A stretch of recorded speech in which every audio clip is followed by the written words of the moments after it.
Gavi has always been one of the brightest talents in the world, and if there is one thing that he stands for, it's his resilience, his will to always keep on going, and how unbreakable he is, both physically and mentally. Contrary to Pedri and Ansu Fati, whose careers have been plagued by injuries, it always seemed as if Gavi was immune to injuries. Up till now.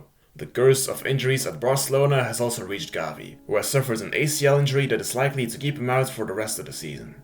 How has this been allowed to happen? Can Gavi still reach his old level once he's back? And how do Barcelona need to move on right now? Well, that is what we'll discuss in this video, so make sure to stay tuned as we take a look at how modern football has managed to destroy Gavi.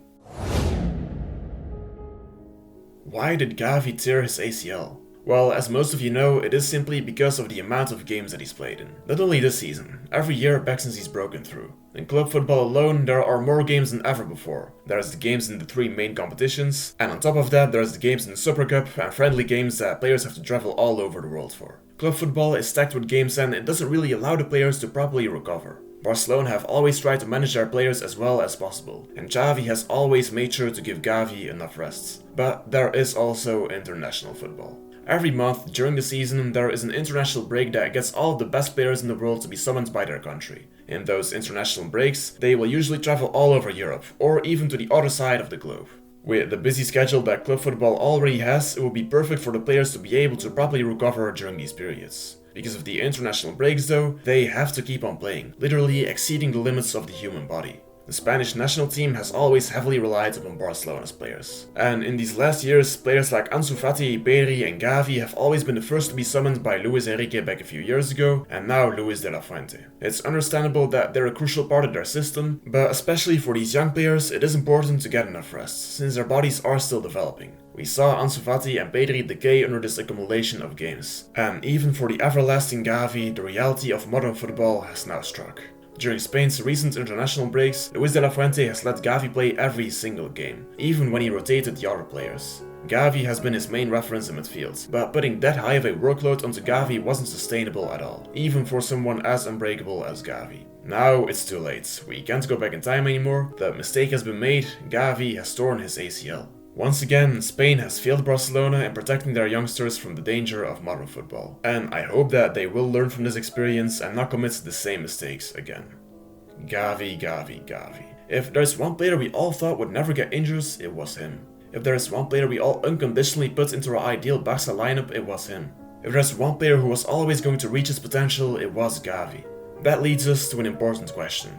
Can Gavi still reach his full potential after this heavy injury? Well, an ACL injury is one of the worst possible injuries a player can suffer and is hard to recover from. The recovery lasts long and especially mentally, that can have its effects. It is not easy for a player who's torn his ACL to return to the pitch and play without the fear of getting injured again. With Ansu Fati or also Eden Hazard, who both suffered heavy injuries that massively impacted their careers, we saw that they never really reached their old level anymore after their injury, probably partly because of their fear of getting injured again. Those realizations definitely cast dark clouds over Gavi's future as a footballer.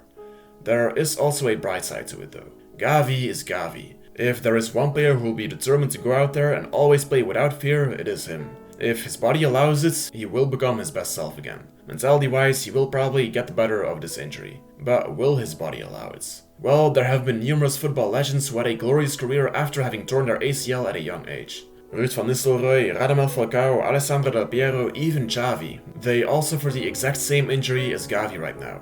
Xavi suffered an ACL injury in the 25-26 season, when he was world class but yet to reach his very prime. With Xavi as a coach, Gavi's got the perfect man to help him get through this. And just like Barca's former number 6, it's well possible that also their current number 6 will come back stronger after his time on the sidelines.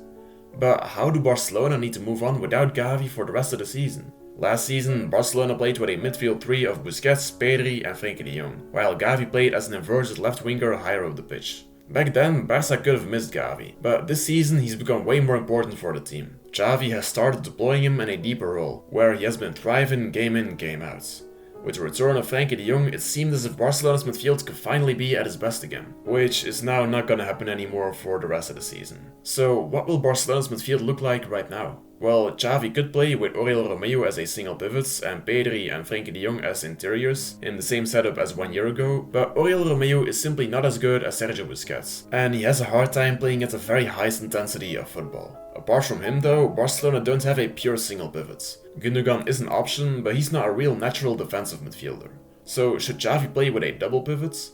A double pivot of Gundogan and Frenkie de Jong with Pedri in front of them might be the best way forward for Barcelona at the moment. With a midfield of Gundogan, de Jong and Pedri, you have 3 of the best midfielders in the world, but there is no one in there that will win back as many balls as Gavi or will run as many miles as Gavi during a game. The sad truth is that there are no 2 Gavis in this team, and that this midfield is easier to get through for the opponents if Gavi is not in there. In possession, you undoubtedly have tons of creativity, but overall, this midfield is just not as good without Gavi, and Barcelona's chances of winning La Liga and certainly the Champions League have just plummeted drastically. Gavi is one of a kind. If you lose a player like him, you cannot just replace him. Which means we'll probably never see Barcelona at their very strongest anymore for the rest of the season, which is a true shame.